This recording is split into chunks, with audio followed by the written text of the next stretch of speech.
Salut à tous, bienvenue dans cette nouvelle vidéo d'actualité football du jour. Alors je suis un peu malade, là, j'ai un rhume, mais je suis en train d'accélérer les choses parce que dans 10 jours c'est la rentrée et je supporte pas être malade du tout. Alors là on est sur la fin, mais c'est vraiment sur la fin que je tombe malade. Et en plus je suis j'ai un peu la fatigue, je paye un peu la fatigue de ces derniers mois. Là je me suis pas tellement reposé alors que j'ai eu 3 mois de vacances, n'importe quoi en fait. Donc là c'est la dernière semaine, là j'accélère les choses. Donc voilà. Très clairement, là, j'espère que je serai à 100% pour la reprise, là, parce que, honnêtement, je vous dis, je suis même pas prêt. J'arrive toujours pas à croire que dans 10 jours, je dois reprendre. Franchement, la rentrée, c'est le premier, moi, je reprends 3. Et sérieux, j'arrive toujours pas à croire que dans 10 jours, c'est la reprise. Sérieux, sérieux. Non, mais à un moment donné, sérieux.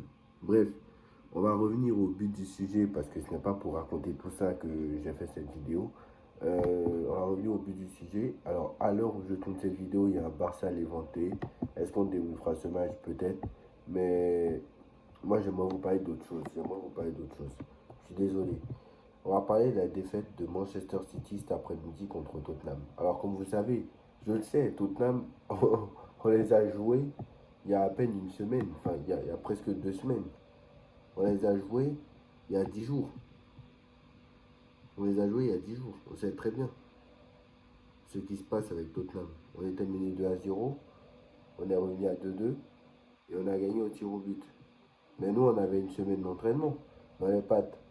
Tandis que eux, ils en avaient deux. Je suis désolé, ils en avaient deux.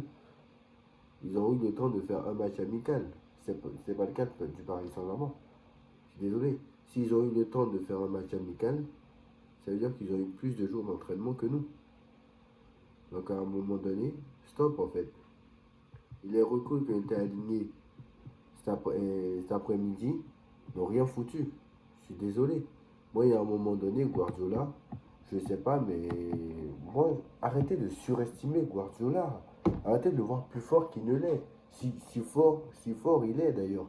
Parce que moi, pour moi, c'est un coach banal. Il m'a pas encore prouvé qu'il est trop fort en fait. Enfin, moi, je vois. Mais arrêtez de le. D'accord, c'est un bon coach. Voilà. C'est un grand coach avec les grands joueurs. Voilà. C'est tout simplement ça en fait. Parce que très clairement, moi, quand je vois Enrique qui a réussi à transformer Paris en 2 ans, qui a réussi à gagner avec des joueurs qui n'ont même pas 2 saisons professionnelles, Barcola, Doué, bon, Dembélé, ça fait longtemps qu'il joue, mais Doué, Barcola, Kanginli, etc. Il a gagné la Ligue des Champions, des inconnus, des Pacho, etc. Et tu as Guardiola qui dépense chaque été et chaque hiver des millions d'euros, des milliards d'euros en mercato et qui arrive toujours pas à gagner enfin, qui a gagné la Ligue des Champions après 8 ans, a mis 7 ans à gagner la Ligue des Champions. Il a fallu acheter Haaland, il a fallu acheter De Bruyne, il a fallu acheter je ne sais pas qui, etc. Alors que Enrique a mis seulement 2 ans.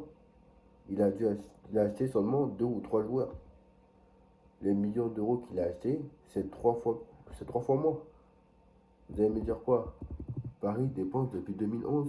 Arrêtez un peu. Tous les joueurs qui ont été là depuis 2011 n'ont pas participé à la victoire de Gundogan a gagné avec des champions en 2023, alors qu'il est là depuis 2015. Je suis désolé. Donc ça fait partie du projet entre guillemets. Même si Guardiola est arrivé en 2016 en fait. Donc tous les joueurs de Guardiola qui est arrivé en 2016, je suis désolé, mais voilà. Ce que je veux dire, c'est que De Bruyne, par exemple, a gagné avec des champions en 2023, mais il était là et il était déjà là quand Guardiola est arrivé. Donc ça fait partie du recrutement en fait. Donc à un moment donné, stop. À un moment donné, stop. Bernardo Silva, c'est lui qui l'a fait venir. Bernardo Silva est toujours à Manchester City. Il est rentré, il a été catastrophique. Bernardo Silva est toujours à Manchester City. Bernardo Silva, c'est Guardiola qui l'a recruté. Et je suis désolé, il n'a rien foutu cet après-midi. Donc à un moment donné, quand tu dépenses des milliards d'euros, cet été il a dépensé plus de 300 millions d'euros de mercato. Je suis désolé, je vais vous mettre à l'écran. Alors déjà cet hiver, parce qu'on va commencer cet hiver, parce que déjà en octobre et janvier, il n'avançait pas le mec. Il n'avançait pas, il n'avait pas gagné pendant 2 mois. Et Omar Marmouche, il a recruté Omar Marmouche avant le Real, hein, parce quand il a su que le mec il affrontait le Real Madrid, il s'est dit, faut que je recrute. Hein. Donc lui qui ne peut pas avancer sans joueur, il ne peut pas faire avec ce qu'il a. Hein. Donc Omar Marmouche, 75 millions d'euros. Nico Gonzalez, 60 millions d'euros. Kouzanov, 40 millions d'euros. Victor Reis, ou je ne sais pas qui, là, 37 millions d'euros, alors qu'il ne joue même pas. Joumaba, 6 millions d'euros. Ça, c'est en janvier 2025. Ça, c'est le mercato en janvier. Hein. Et en juin, là, cet été, ils ont acheté Reinders, 57 millions d'euros. Ryan Cherki, qui a joué pendant la Coupe du Monde des clubs, même Reinders aussi, 40 millions d'euros. Et Ryan Aït-Nouri, 37 millions d'euros. Donc, ça veut dire qu'entre Reinders et Aït-Nouri, et vous voyez, on est à combien là déjà? 97 plus 37, ça fait combien, s'il vous plaît? Ça fait combien? 127 plus 7, ça fait 134 euros. On est déjà à 134 millions d'euros de recrutement déjà au mois de juin. Et plus les millions d'euros que j'ai cités cet hiver, ils ont déjà les millions, ça fait 200 millions d'euros, hein, c'est 250 millions à peu près. Donc plus de 300 millions d'euros, ou 400, voire 400 millions d'euros. Voilà le montant. 347 millions d'euros hors bonus. Hein. 347 millions de recrutement hors bonus entre cet été et cet hiver et en 2025. Et il est incapable de battre Tottenham. À un moment donné, stop. Tottenham qui a fini 17e de Première Ligue. Et je ne pense pas que Tottenham, franchement, sera dans les 4 premiers de Première Ligue. Franchement, je ne crois pas. Je ne crois pas. Je le dis, mais je ne crois pas. Je ne crois pas qu'ils sont dans le top 4. Franchement. Et moi, Manchester City en Ligue des Champions, moi, ils ne me font pas peur. Jeudi, il y a le tirage au sort de la Ligue des Champions aussi. Ça aussi, c'est important à le rappeler. Jeudi, il y a le tirage au sort. Par exemple, personne n'est informé, mais jeudi, il y a le tirage au sort de la Ligue des Champions. Donc, on verra.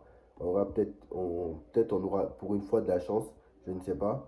Mais bon, on est champion d'Europe, donc on doit craindre personne. Moi, je vois, il n'y a personne qui fait peur en ce moment. Donc voilà. À part vraiment peut-être le Barça qui fait un peu peur. On va voir ce qu'ils vont faire ce soir.